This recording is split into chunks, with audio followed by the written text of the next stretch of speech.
All practices in relation to child sexual abuse should be child-centered and trauma-informed. Child-centered means that the child's safety and well-being should be the focus of all actions, and the child should be involved in all decision-making. Trauma-informed practice recognizes the trauma or distress associated with sexual abuse and strives to minimize the risk for any further traumatization.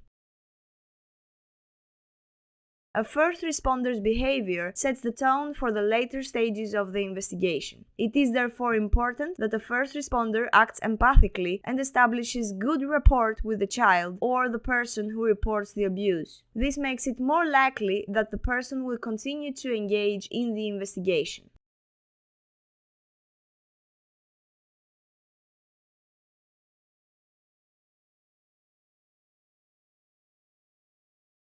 There are 5 different instinctive responses in the context of sexual assault, abbreviated as the 5 F's of trauma.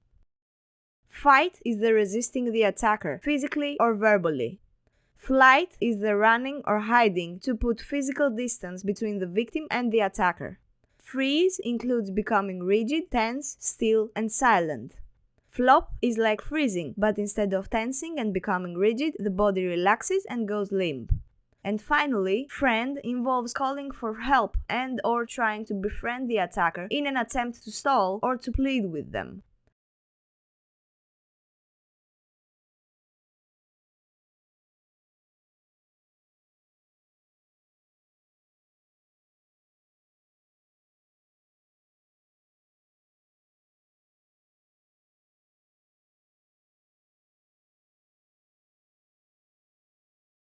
Several legal international treaties, agreements, and instruments for the protection of children exist. The fundamental principles for the well-being of children are described in the UN Convention on the Rights of the Child. Moreover, legal instruments such as treaties, strategies, and policies at different levels that govern the victim's right in relation to sexual abuse and exploitation of children exist, providing a legal basis for the fight against sexual abuse and exploitation of children.